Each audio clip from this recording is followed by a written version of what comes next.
Okay, welcome. So today's session is going to be a bit of an introduction on how Makerspace can help all the schools that would like to manufacture their car models with us.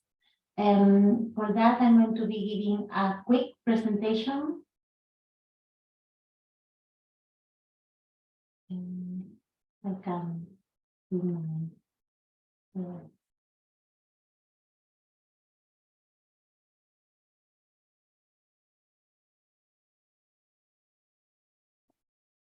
and I'm going to be introducing you to Makerspace, which are the UCL racing workshops. We are based in King's Cross in 44 Wicklow Street, and if you decide to go ahead and work with us, you will be probably visiting us in the new year. So first thing first, let me introduce myself and the other panelists that you can see on screen. I'm Nelia Jurado. I am an associate professor at the Mechanical Engineering Department at UCL, and I'm also the UCL liaison with F1 schools. We have today with us also Lawrence Vines and George Stornor.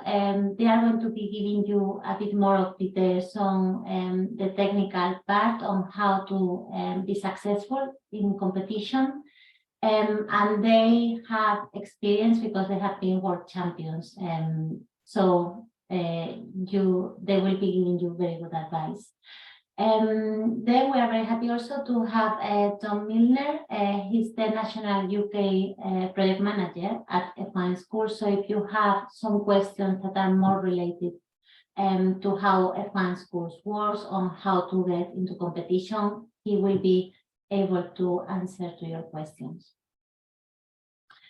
And also I would like to introduce you to the team of teaching technicians that we have at Makerspace, and that they will be looking at your designs and they will be manufacturing your car models. These are Phil Sessions, Tom Rushton, and Hayley Dolphin. They are with us as well today, so if there are other technical questions related to the manufacturing process, they will be able to respond to those. Okay, I'm going to keep my presentation very brief, but I want, and it's going to be on the Makerspace capabilities, and then we will be leaving the most part of it for the how can we support with design and manufacturing, that is going to be led by George and Lauren. Okay, so how can we support you? We are giving in-time contribution, which means we just give you our time, and you are going to be using able to get your cars manufactured. We are not going to be asking for any money, because that is the question that I get more usually in your emails. So the most of it is going to be advice. It's going to be first advice from our F1 School student mentors, who are Lawrence and George, on how to prepare for competition and the main aspects you should be considering to be successful at passing a scrutiny. Also, you will be able to consult with our teaching technicians on how to improve your designs. Actually, they are going to be signing off your designs before they are manufactured, and we will be able to manufacture your designs. No cost, we are not taking any payment, but it will be your responsibility to purchase the blocks, okay? I will be giving a bit more of detail on how to do that in a couple of minutes. So what are our capabilities? We have this is a screenshot of one of the parts of our workshops. It is 5-floor building, and this is in the 5th floor. You can see there that we have a number of Denfor machines.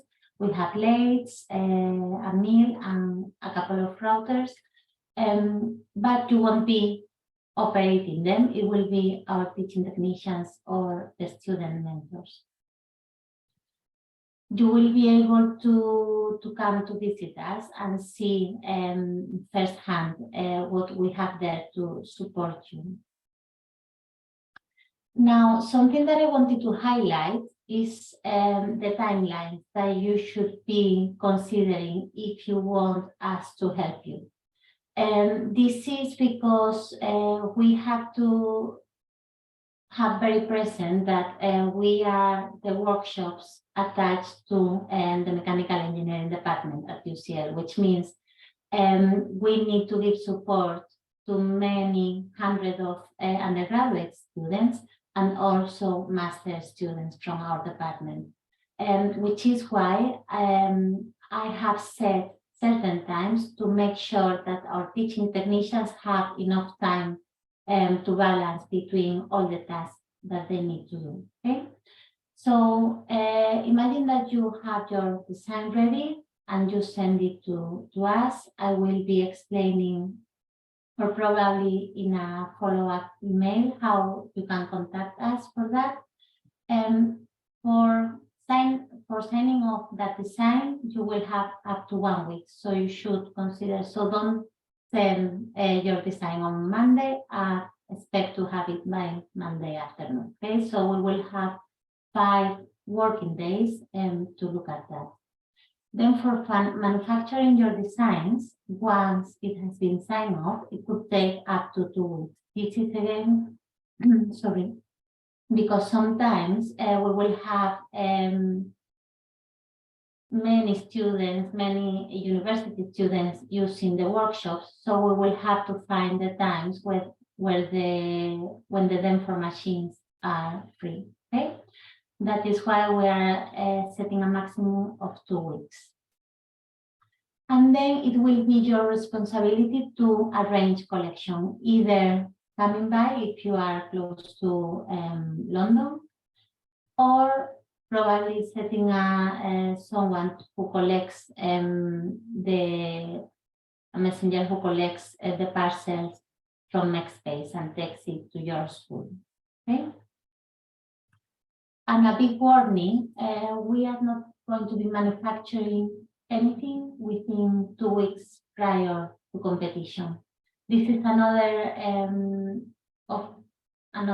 type of emails that I'm getting. Is teams a bit desperate, trying to send on a Monday a design and asking me that they need it at the beginning of the following week. That we cannot work with such pressure, because this is only one of the many things that we do at MakeSpace. So we need to be aware of having proper workload for our technicians.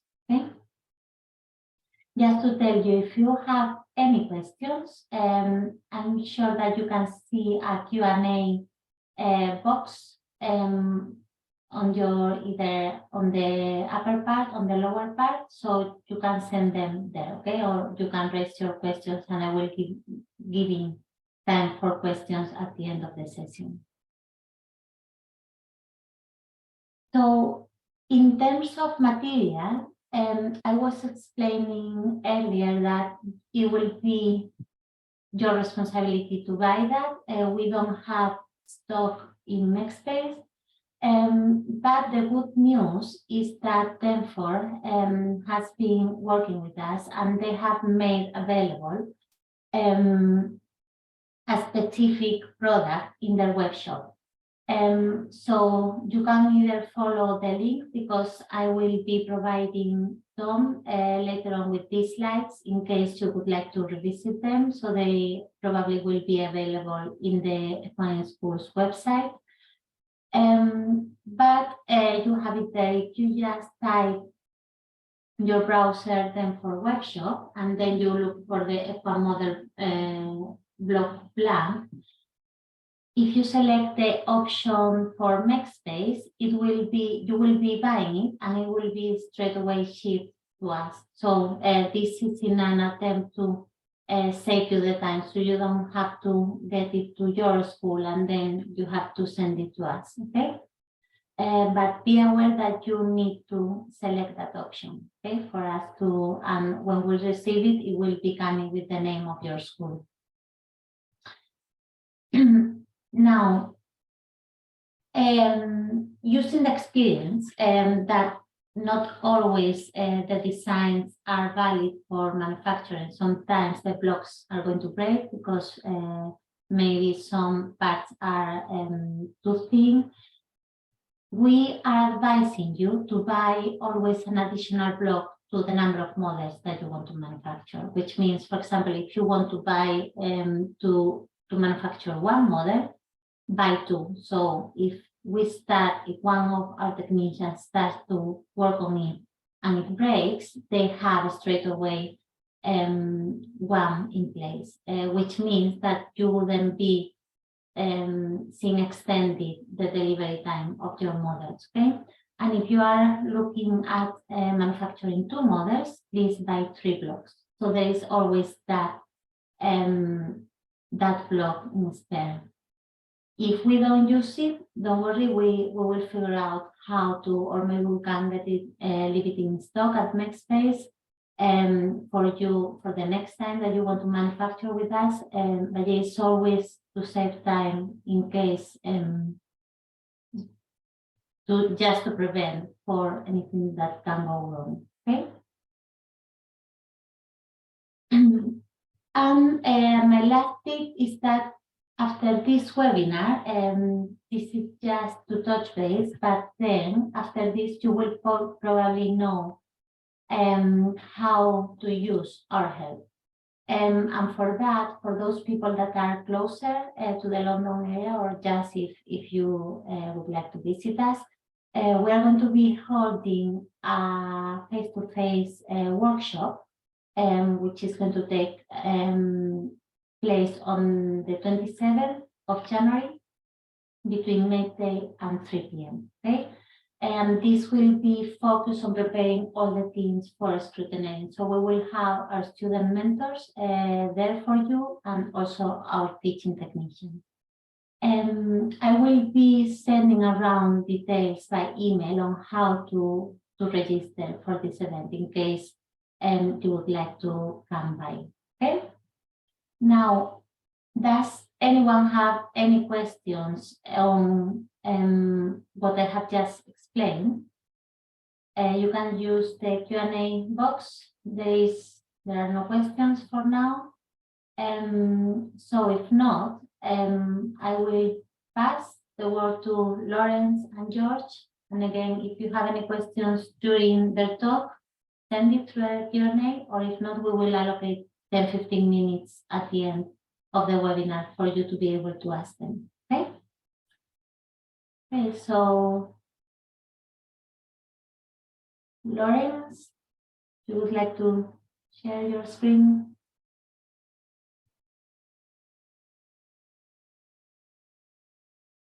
Hello, can you hear us? Yes, we can. Thanks. Okay, cool. So yeah, I think Lily's given a nice introduction of what we can do at MakeSpace. And so this presentation sort of covers advice for the design of your car, and then also a little bit on manufacturing tips and advice, also to sort of both in general advice and to help with making it at MakeSpace.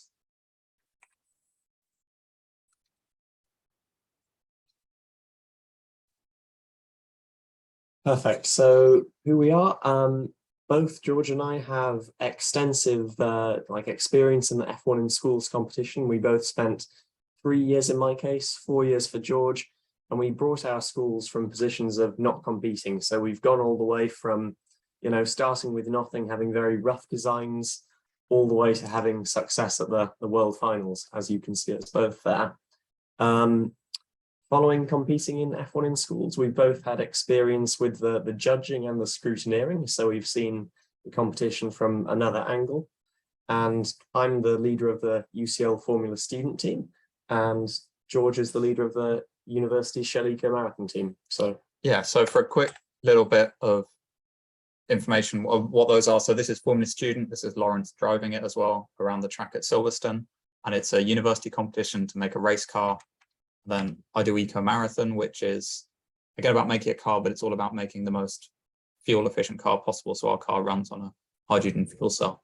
So if you're wondering what the opportunities are after you finish school, when you can sadly no longer do F1 in schools, these opportunities are available when you get to university.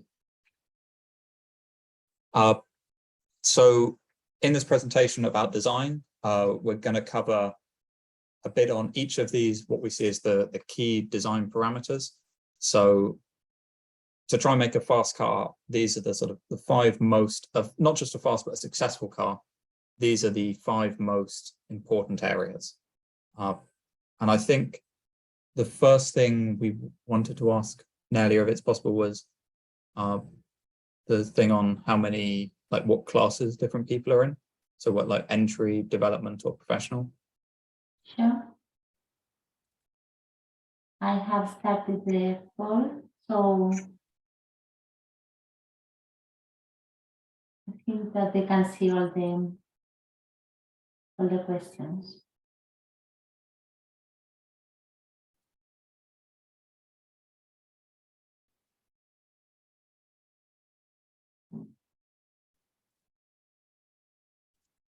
This just helps us with a bit of sort of aiming at the level of what detail we should go into on certain factors and what will be most helpful.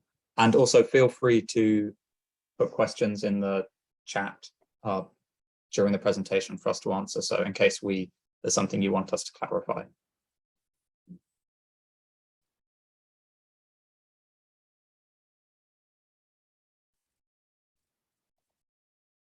Half of the people have responded. It's to you if you want to continue or wait 10 more seconds. Real new. So we're going to go over these 5 areas now. So what we think is that the key factor really in making a fast F1 in schools car is the mass. So there's a minimum mass on our screen. It says 50 grams, but that may change depending on which class you're entering a car in. So make sure you check the rules. But within the regulations, less mass is always going to be faster.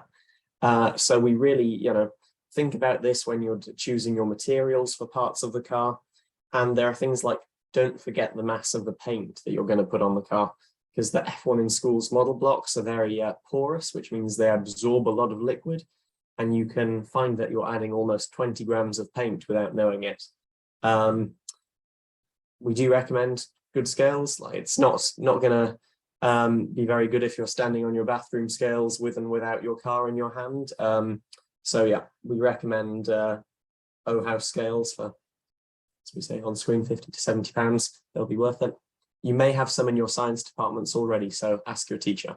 Yeah, I know when we did it at school, we used to borrow scales from the kitchen half the time, and like just normal kitchen scales. And I think they were usually off by about 5 grams. So it was a bit difficult at times. So they're not too expensive and they're a good investment to make. And something else to think about when designing your mass, but this is more of a high level thing. So don't worry about doing this if you're starting out for the first time, if maybe you've got a bit more experience. When you've got more experience, you want to be thinking about the center of mass of where the center of mass of your car is. So if you can,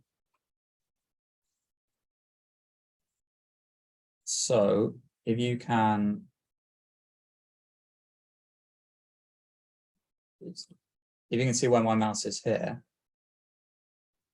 Yes, we can. This is typically where the center of mass of an F1 in schools car is. It's sort of about this high. But the problem is your canister is, the force from your canister is coming up here. So what that does is that creates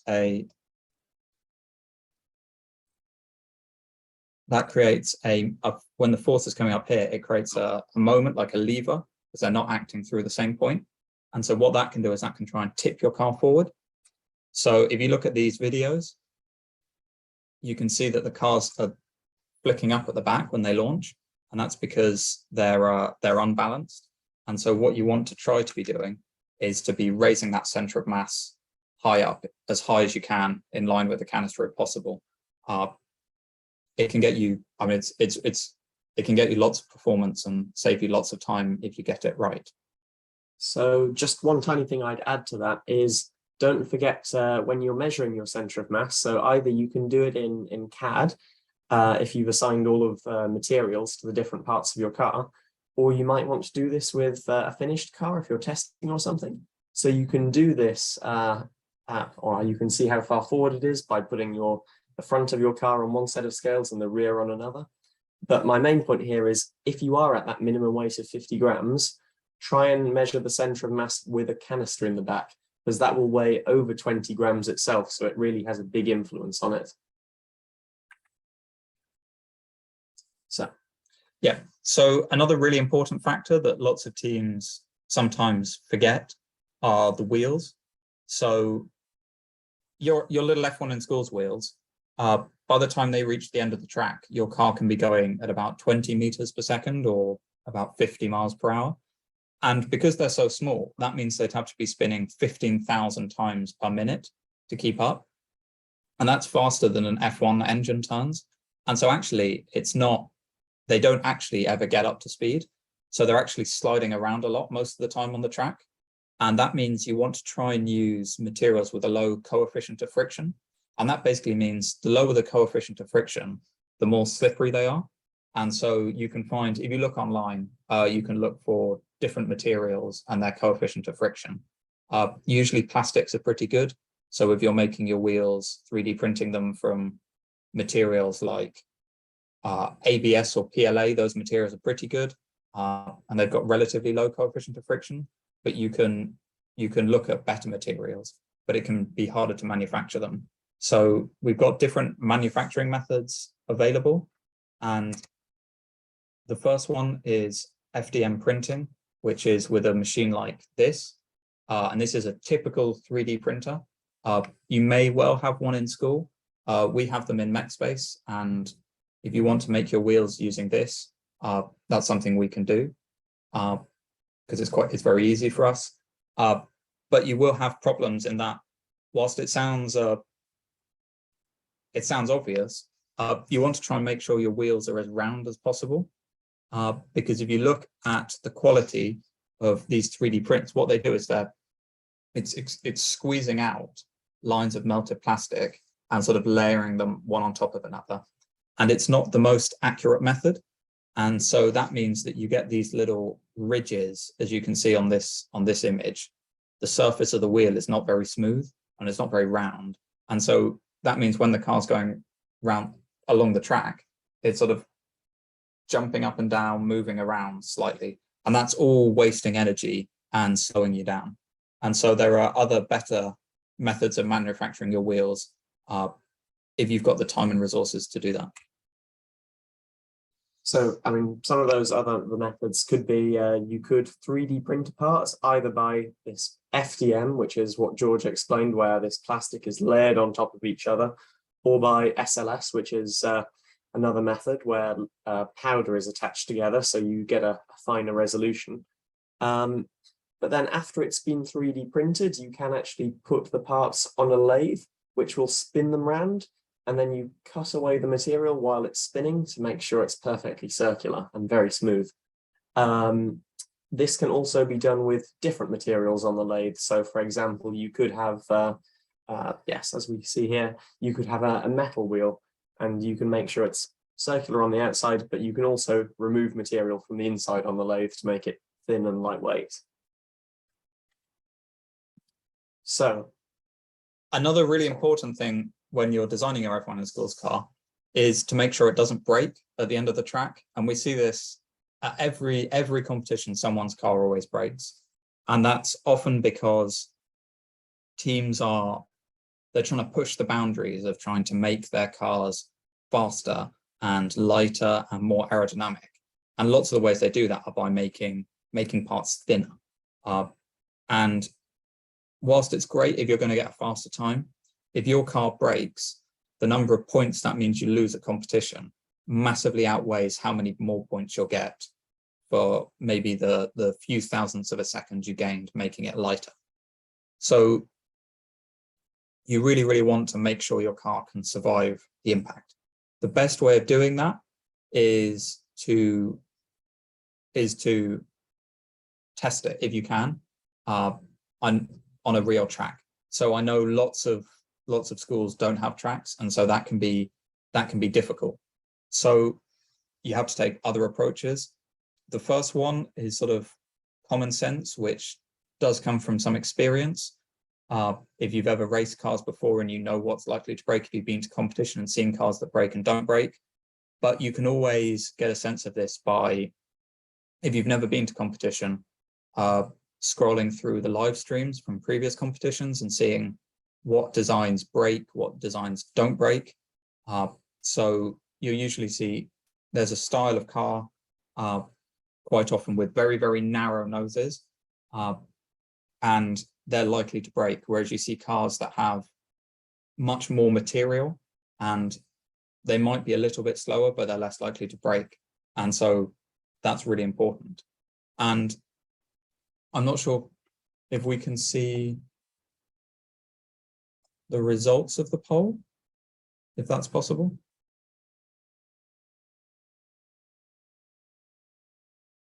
Can you see them now? No? Perhaps you could just tell us kind of what our proportion of primary development and professional class teams are. Okay, so it was 40% entry, 50% development, 10% professional. Okay.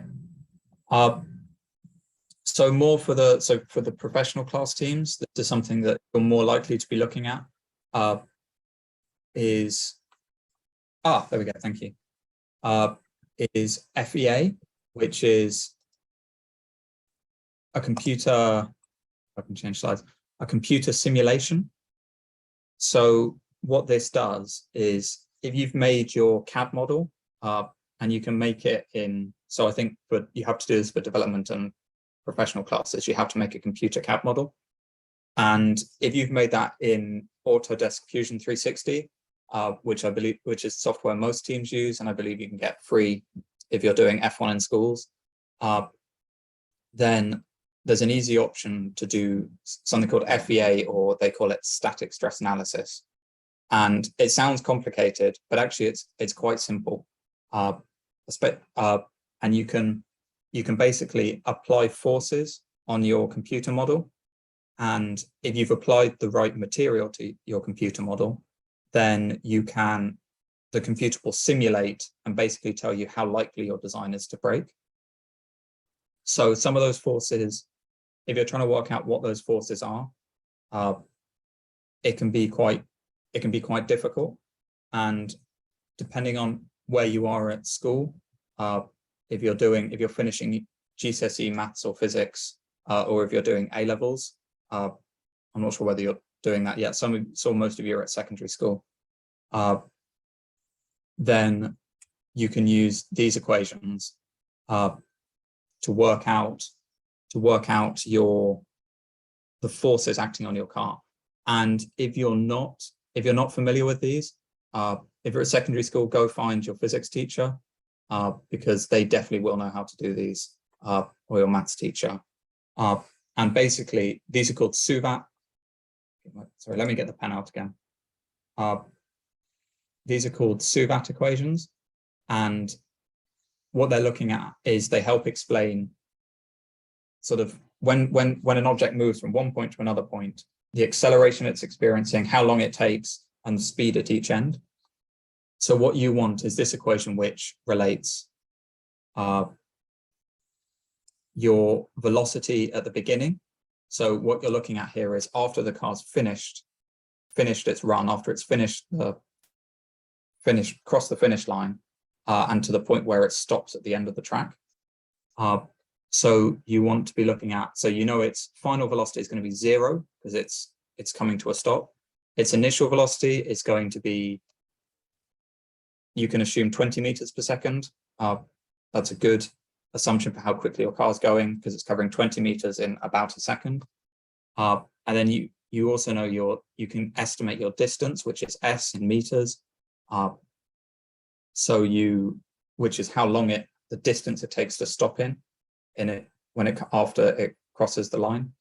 And from that, if you rearrange this, then you can find A for acceleration, which is in meters per second. And if you know acceleration and you know the map, which is this in Newton's second law, and which you should do in GCSE, I think, and you know the mass of your car, which is pretty obvious from weighing it, or if you know what it is on the computer, then you can work out the force being exerted on the front of the car. And so that gives you the force you need to put into your simulation. And don't forget the mass of the canister once again, yeah. Yeah, don't forget the mass.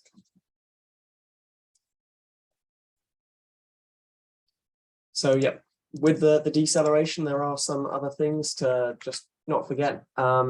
If you haven't been to a competition before, you might not know, at the end of the track, after your cars cross the finish line, there are two different methods you can use to stop the car. So F1 in Schools either provides these horizontal brushes that go down the side of the track and they gradually go inwards and they decelerate the car. They've been coined on our slide, the brushes of destruction. It really depends on your car's design. But F1 in Schools also offer these towels that you can place at the back of the track to decelerate the car. It's your choice which you use, but something you should be aware of. Now, the quality of manufacture, again, this is like when your parts have been manufactured, you may have designed them the correct thickness, but you need to check that they're still as you expected. Like with 3D printing parts, there could have been a defect. You might find some other layer separation, for example.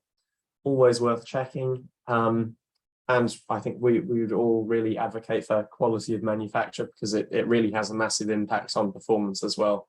For example, making sure your wheels are all perfectly in line, because otherwise you're losing energy as you go all the way down the track.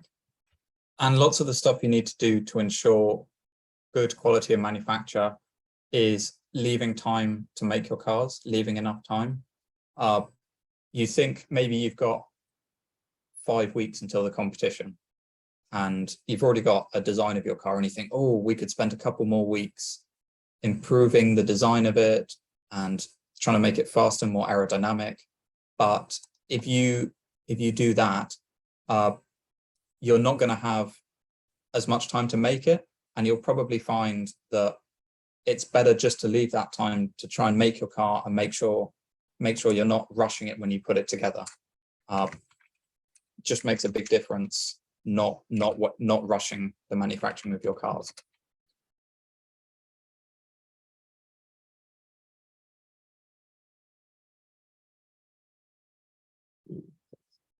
Sorry, just got a question, but we will answer that as we get to the end. So if we go to the next slide. So when you get started with your design, start simple. You can see some quite simple F1 in Schools cars designs on the right-hand side of your screen.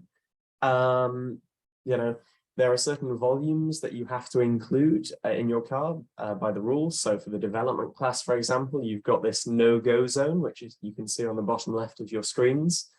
And in both sets of rules, we have these exclusion zones, so areas in which you can't put any parts of your car. We'd recommend that you design those things in CAD so that you can then put the other features of your car around them. Also, as well as like these no-go zones, really make sure you follow the rules. I would recommend adding a small tolerance, for example, onto some parts as well, just so you're extra safe. You're always going to get more points in the end by having a legal car than you might think, oh, if I break this rule, I'll get an extra 100th of a second. It always works out better to have a car that scrutineers clean. And then when you have a simple design, you can test it. So, you know, either depending on the time you've got, you can take that simple, strong design that's not going to break to your first competition and go from there. But if you do have some opportunity to do some testing, you can then build on that before your competition. And just to point out, these cars on the right that are very simple, they actually won at the World Finals in 2016. So a simple design doesn't mean it's going to be a slow design. It's just, if you try and overcomplicate it, you might actually make things worse. So only basically stay simple and don't try and overcomplicate it unless you really understand the engineering concepts behind it. And you'll learn more and more of those as you go through the competition. And then from speaking to other teams and learning from them what they do and seeing whether their cars are fast, because they may do something that looks really cool, but if their car's not going very quickly, it may not actually be working how they thought it is, and they're having problems because they overcomplicated the design of their car. So this is just something to do with when you're manufacturing your cars. So some advice to give here is, first of all, at MechSpace, what we'll do is we can cut your cars from 2 directions from the solid block. And so those 2 directions will be 1 cut from the top and 1 cut from the bottom. And so you need to make sure that, I mean, imagine you've got a drill bit pointing down, which is how we cut the cars out. You need to make sure that every bit of your car can actually, every bit of the surface of your car can actually be touched by that drill. Because if you've got some clever bits where maybe you've got some complex shapes, but if the drill can't ever reach that point, get into that point, it's not going to get cut out. And your design, what you get manufactured, won't be the same thing that you designed.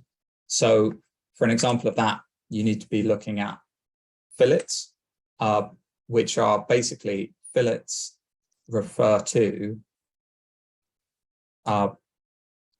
round corners on things, round corners on your design.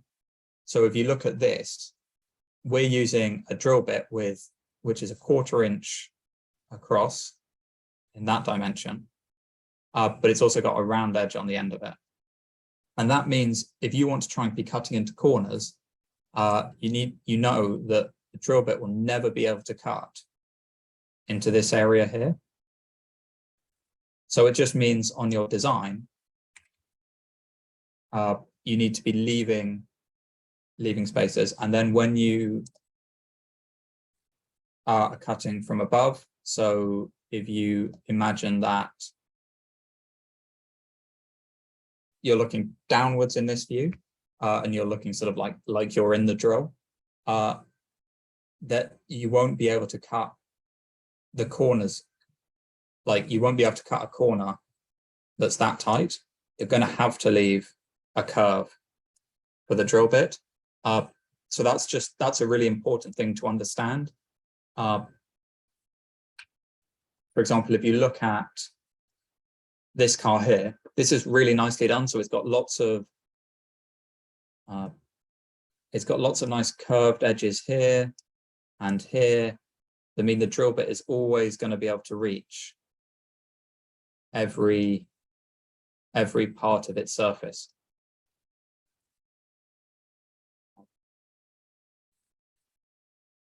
Good thing is, as it is a sorry, if we go back here.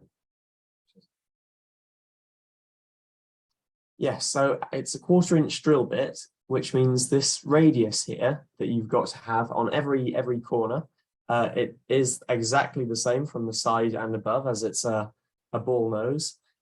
This is a 3.2 millimeter radius that you need to include in every corner, just for reference. So if we just do a quick recap of what we've gone over today, the most important things you should be considering, these are like you need to be ticking all of these boxes to have a successful car competition. And then the other things, it's kind of that next level if you've got time. So that is that you comply with all of the technical regulations. You can find those on the F1 in Schools UK website. You get the mass as low as you can, but not below the minimum.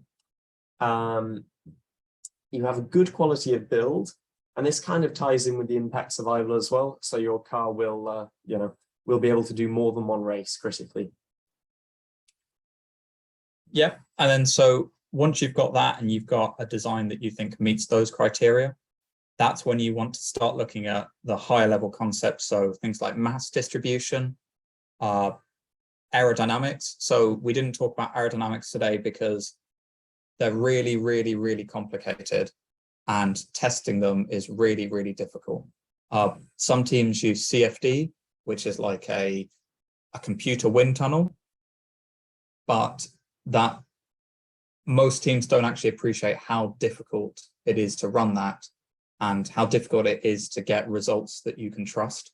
So I would recommend, unless you have sort of several years of experience in the competition, not worrying about CFD. One way you can test it is a wind tunnel, but it can be very difficult to find someone with a wind tunnel that can test your car, or track testing. That's the best way to test the aerodynamics. Literally test them on an F1 in Schools track. But again, that's really difficult to do if you don't have a track, as they're quite expensive. So generally for aerodynamics, just go with the rule. If it looks fast, it's probably okay. And don't worry too much about it. And then the other thing is bearings. So some teams spend upward more than £100 on the bearings for each wheel. You don't need to do this. Don't worry too much about them. You can buy bearings on the internet. There's loads of different sizes that you'll find. And I mean, this is only for professional class, development class. You can't even use bearings. In the just don't worry too much about them. And then, yeah, just covering the manufacturing considerations. Again, just remember to cut from the top and bottom. I'm sorry, I'm seeing a typo on my slide. And so just remember that we're only cutting from the top and bottom. So there will be some shapes you won't be able to make, but that should mean you can make everything. That you can almost, it means you should be able to make almost every design of F1 in Schools car you can think of. And then just remember to leave fillets and add them to your CAD model, those little curves, because if you don't add them to your CAD model, when we make the cars, we're going to be adding them for you because we won't be able to cut perfectly square corners. And that's the end of our presentation. So feel free to ask us as many questions as you want. We realize we probably pitched this to quite a high level of engineering, so questions on anything are welcome. Perfect. Thank you, Lawrence and George. Just to add that we have a F1 in Schools track, MaxSpace, so if they have their models, they can use it, test it when they come in January, right? Yeah. I mean, if we we can set up the track for track testing For the workshop, and probably we will be holding more workshops. Just one thing to consider is that we can't set up a full length track, so you'll probably be testing on a half length track, but that should be fine for any of your testing. At school, we only ever had a half length track. Yeah. With a half length track, it's possible that the impacts at the end of the track is slightly different, but we also do have half size canisters as well for you to test with to alleviate that. Sounds great. Yeah, so we can add that to our workshop for January. And probably we will be doing another one closer to the competition in March. Please send your questions or raise your hand if you want to ask something to Lawrence, George, or to Tom. I see, Tom, that you have answered a couple of questions already. Would you like to add anything on what you have included? Yeah, hi everybody. I'm Tom from F1 in Schools. Thanks for the questions. I think Neely is going to share details afterwards. So if anyone does have any specific F1 in Schools questions, then send them my way and I'll be your contact from that point of view. But the advice from Lawrence and George is absolutely fantastic. And that's the difficult bit to get, is those little nuggets of information to help. So I would encourage you to turn up to the workshop if you can, so you can actually chat and network to the guys, because having the experience of being part of the competition makes it a lot easier, kind of, when you see that there. Okay, we have another questions from David. David, you can talk now. So if you want to unmute your microphone.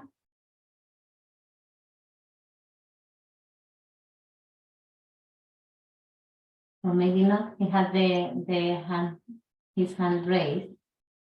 Maybe. So we have a few more types questions, actually. So Yeah. has asked, which method of deceleration is better, towels or brushes? I would really say it depends on the design of your car. I believe the technical regulations include the height of the brushes, which is a really important thing to look at, because then you can see like which area of your car they would come into contact with. Because if it comes at a certain height where you've got some kind of thin and flimsy wings, they're likely to be broken by it. But if you've got your kind of main body there, I think the brushes would be better. Equally, so the brushes contact a certain height down the length of the car. If you use the towels, your car is having like a head-on impact with this towel. So again, if you've got maybe a flimsy lower part of your front wing or something, this is a circumstance where you might want to use the brushes. It really depends on your design. Generally, I would recommend towels if you can use them. I think at the World Finals, it was probably 70 or 80% of teams used towels and a few teams used brushes. Some teams turned up with very, very complicated contraptions with like elastic and foam blocks, or I think one team had it firing into like a box full of cotton wool. Great if you have time to make that, but usually towels or the brushes should be okay if you've designed your car well enough. We use the brushes and that would be good on it. So it really is dependent on your designs. Right. There's another question there from Sarita. I think it's probably aimed at myself. So Sarita asks, is the competition going to be virtual this year, or students can visit the places? So we're back fully live and in person, Sarita. So when you go to the F1 in Schools website and the events tab, you will see where all of our events are being held, depending on what region you are based in. So all of our regional finals are going to be in March, and some potentially in April. Just depends how we can fit them all in. So keep an eye on that. And then obviously our national final that for this season will be held at the end of June, early July, will also be in-person event again.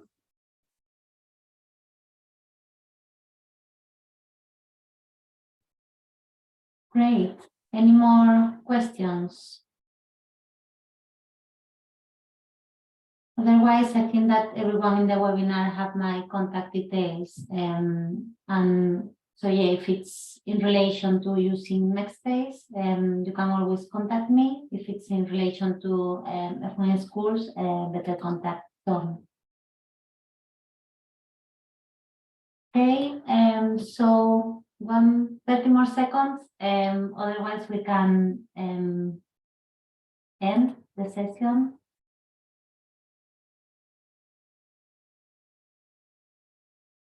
People are very quiet. Yeah, I think that has been a great session, George and Lawrence. It's a very good starting point for when we have the people around in January, and the people seem to have found it very useful. Thank you, everyone. These slides, I will pass them to Tom so he can upload them to the F1 in Schools website. Remember, you will have there the link to the how to purchase the blogs if you want them to be sent to MakeSpace. And I will be circulating next week how to register for our event on the 27th January, okay, our face-to-face workshop, because I think that like that you will be able better to see which machines we have on site, and also to get one-to-one advice from Lawrence, George, and also our teaching technicians. Anything that you would like to add, Lawrence, George, Tom?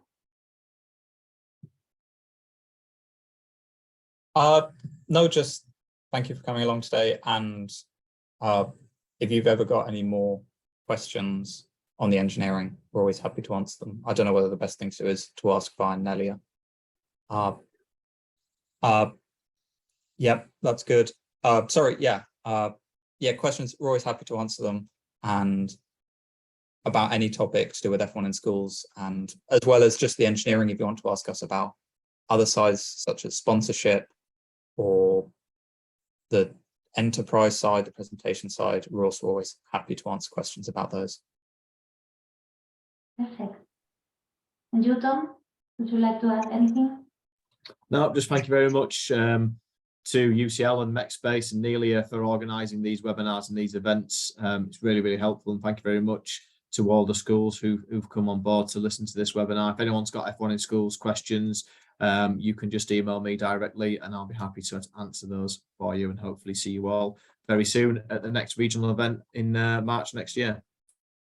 Great. So with that, we will say goodbye, and hopefully we'll see you, many of you, in January. Thank you.